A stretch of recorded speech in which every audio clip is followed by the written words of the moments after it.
A imagem clássica da sabedoria suprema, sabe? Aquela que a gente sempre vê por aí. Aquela bem estéreo, né? O eremita intocável na montanha. Isso. O cara lá no topo, num silêncio absoluto, tipo, ele olha pro caos do mundo lá embaixo, mas não se envolve. Uhum. É uma visão bem distante, né? E, na verdade, bastante fria. Totalmente. E o problema dessa visão é que ela reduz a iluminação a um mero acúmulo de dados, sabe? Ou até uma fuga da realidade. Pois é. E é exatamente por isso que o nosso mergulho de hoje no texto ancestral 43, Sacred Winds, provoca um choque tão interessante. Um choque mesmo. Porque, olha, quando a gente examina os trechos focados no budismo Mahayana, essa ideia da montanha frio desmorona na hora. Desmorona completamente. Sim, e para quem está ouvindo a gente e quer entender a missão de hoje, o objetivo não é só passar por uma religião, mas extrair o núcleo de como de fato alcançar uma percepção cristalina da realidade. E o que salta aos olhos nessa leitura, tipo, o que subverte a expectativa, é que a sabedoria máxima ali não é um conceito matemático ou um mestre indiferente. Nem um pouco, ela é personificada como uma força maternal, sabe? Algo muito visceral, intensamente protetora e, caramba, inegavelmente formidável. A mãe Prajnaparamita, a deusa da sabedoria perfeita. Exato. E entender essa mudança de paradigma, entender como a clareza da realidade depende de compaixão e não de apatia, é o nosso foco principal aqui. Uhum. Só que para capturar a magnitude dessa mecânica, a gente precisa ver que o texto não entrega uma fórmula logo de cara. Não, ele constrói todo um cenário, né? Sim, ele estabelece uma fundação narrativa. Ele transposta a gente para um evento monumental que rolou há uns 2.500 anos, lá no Pico dos Abutres, em Rajagriha. E, gente, lendo essa parte, a escala do evento parece muito uma ficção científica épica. É muito visual. Muito, porque a física do lugar parece se curvar completamente. O texto diz que o Buda entrou em meditação profunda e o corpo dele começou a irradiar uma luz. Uma luz que ilumina o vasto universo de 1 bilhão de mundos. Isso. É uma escala absurda. Não é só uns monges em silêncio. E o detalhe mais intrigante para mim é o lance da língua. Ah, uns raios de luz se transformando, né? Pois é, os raios emitidos se transformam em lótus dourados gigantes de 1000 pétalas. E em cima dessas pétalas surgem emanações do próprio Buda. Todas ensinando simultaneamente. É tipo uma fratura na realidade convencional, digamos assim. Porque essa distorção fractal do ambiente ilustra um princípio forte do Mahayana.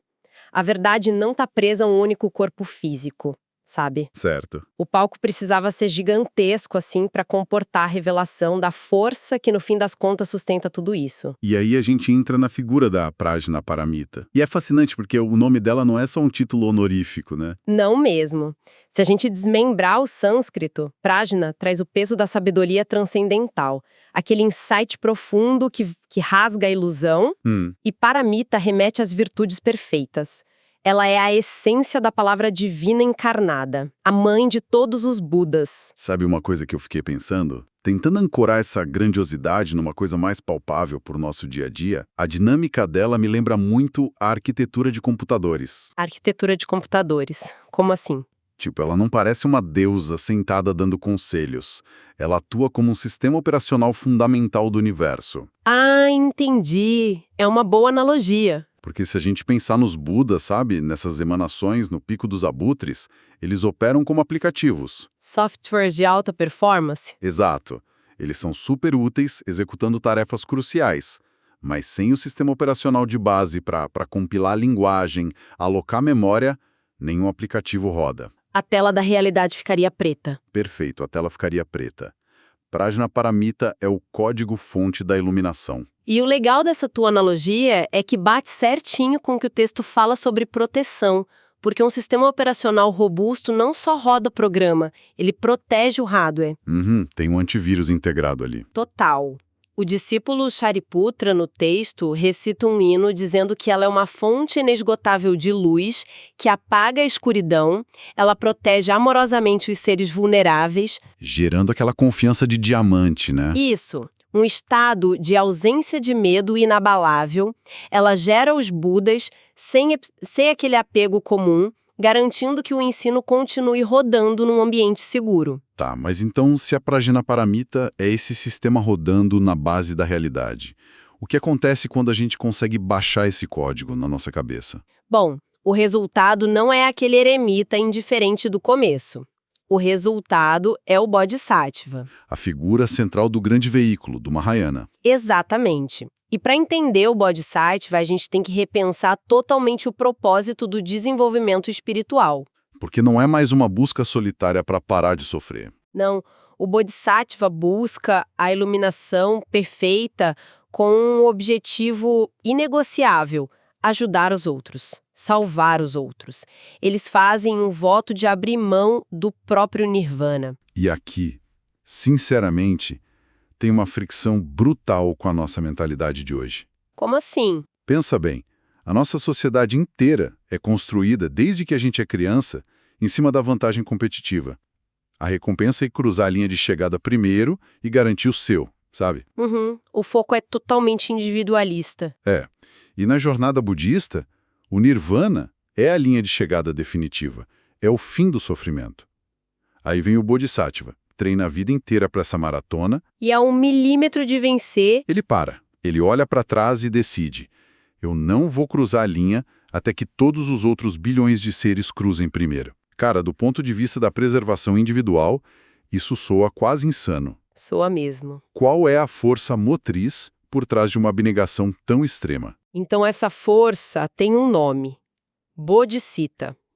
É um despertar profundo para ajudar os outros que altera as prioridades da mente. Certo.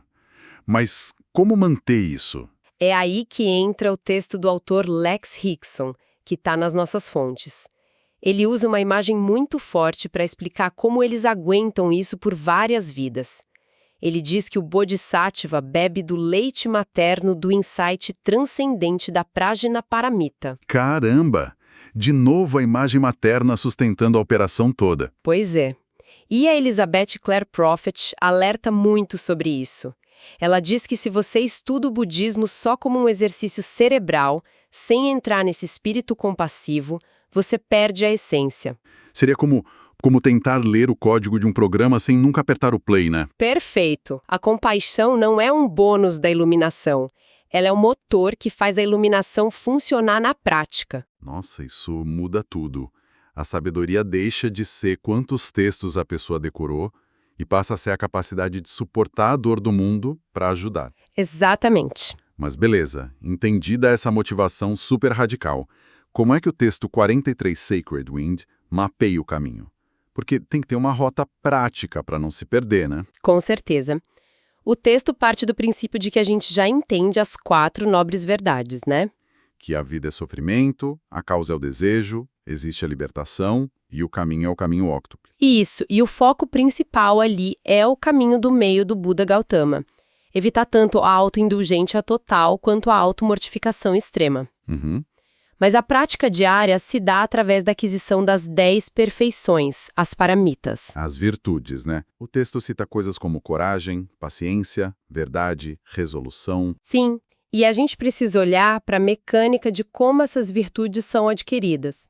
Um ponto muito legal que Elizabeth Clare Prophet levanta é sobre a perfeição da esmola, ou doação. Esmola, tipo dar dinheiro? Não só isso. Ela expande o conceito muito além do financeiro. Ela fala sobre o esvaziamento contínuo do jarro de água para que ele possa ser enchido novamente. Ah, esvaziar o jarro. Olha, essa imagem também me puxa de volta para a tecnologia. Lá vem o sistema operacional de novo. Nem que ser, né? Mas pensa comigo, é como limpar o cache do navegador, ou a memória RAM do computador. Se a mente está completamente lotada de arquivos antigos, tipo muito ego, ressentimento, opiniões formadas, o sistema inevitavelmente trava. Fica sem espaço no HD para baixar novos conhecimentos. Exato. O sinal da Prajnaparamita pode estar perfeito, mandando sabedoria o tempo todo, mas não tem onde gravar. A gente tem que dar esse limpar cache esvaziando o nosso próprio ego. É uma metáfora excelente. E cada uma dessas virtudes funciona como uma pétala única, sabe? Sob a guarda da mãe Prajnaparamita, você vai soltando os desejos excessivos. É um trabalho constante. E com o tempo, praticando a paciência, a coragem, a indiferença, que é aquele equilíbrio entre desejo e ausência de desejo, essas pétalas se unem. Que é o que o Buda chama da joia no centro do lótus, certo? Exato! O desabrochar da iluminação. Mas assim, vamos ser sinceros, toda essa sabedoria, o caminho do meio, esvaziar o jarro, é muito abstrato para a mente humana segurar no dia a dia. É verdade, a gente dispersa fácil. Muito fácil. Como é que a tradição empacotou ideias tão gigantescas de um jeito que as pessoas pudessem focar, através de duas coisas incrivelmente poderosas: a arte e o som. A iconografia da Prajnaparamita e o mantra dela. Então vamos falar da imagem primeiro, porque a visualização dela não tem nada a ver com o eremita pacato. Visualmente, ela é um diagrama complexo de significados, sabe? Ela costuma aparecer nas cores branca, como a manifestação da White Tara, ou amarela. E ela tem vários braços, né? Sim, para representar a capacidade ilimitada de agir e proteger. E cada mão segura um elemento vital: o lótus, o livro sagrado. A tigela de mendicância, que é justamente essa representação de renunciar ao acúmulo e esvaziar o jarro. Uhum. Ela também segura um vajra, que é aquele raio, simbolizando a natureza cortante do vazio. E aí tem um detalhe que eu achei super curioso. Qual? Por que uma deusa que é o poço da compaixão e do amor maternal pacífico empunharia uma espada? Ah, a espada. É um contraste gritante, né? Mas ela não serve para ferir os outros. O texto deixa muito claro. A espada serve para decepar a ignorância. Ah, tipo um firewall bloqueando o ataque no sistema. Isso. A sabedoria dela não é só passiva e receptiva. Ela é super incisiva. Ela corta as ilusões antes que elas dominem a mente. Nossa, e isso me lembra daquela história impressionante que tem no texto de quando o Buda estava ensinando. O episódio do esvaziamento. Sim, é fortíssimo. Pois é, porque a espada corta o apego à nossa própria identidade, né? E quando o ego é a ilusão da pessoa. Exato. O Buda começou a ensinar sobre o vazio absoluto. Esse ensino sem ensinamento. E a espada estava ali, deletando a alta importância da galera. E o que aconteceu? Uma parcela gigante dos praticantes originais simplesmente não suportou a pressão. Eles levantaram e abandonaram a assembleia. Foram embora no meio da fala. Cara, um cancelamento ao vivo da sabedoria suprema. Porque, para quem não tem reverência ou tem um ego superlotado, o ensino do vazio soa como terror, como destruição, não libertação. É cortante demais. Muito cortante. E para quem aguentou o golpe da espada, o texto entrega a ferramenta final para ancorar a mente: o som. O mantra supremo para remover o sofrimento. Exatamente. O mantra da Prajnaparamita. As palavras em sânscrito são Geite Geite Paragete para Sangate Bodhiswaha. Geite Paragete para Sangate Bodhiswaha. E qual é a tradução prática disso? Basicamente é ido além, ido totalmente além, iluminação, salve. Uau! É tipo um algoritmo de compressão para a jornada inteira, né? Total. Ele não é para pedir bens materiais. Ele programa a mente para um movimento constante de atravessar as ilusões e chegar na clareza. Fantástico. E olha, chegando no fim dessa nossa análise, a gente percebe o quanto essa visão do texto 43 Sacred Winds transforma a ideia de sabedoria. Muda completamente o jogo. Muda. Ela sai daquele intelecto frio e vai para a compaixão extrema do Bodhisattva, para aquele rigor mecânico de esvaziar o ego, limpar o cache com as virtudes e ter a coragem de usar a espada para decepar a ignorância. Tudo sob orientação da grande mãe de todos os Budas. Exato. E sabe, refletindo sobre esse mantra, eu deixaria um pensamento aqui para quem está escutando a gente. Manda. Se a essência dessa sabedoria suprema é a ação contínua de ir além e ir totalmente além, isso significa que a sabedoria nunca é um ponto de chegada onde você sente e relaxa. Não tem estagnação. Nenhuma.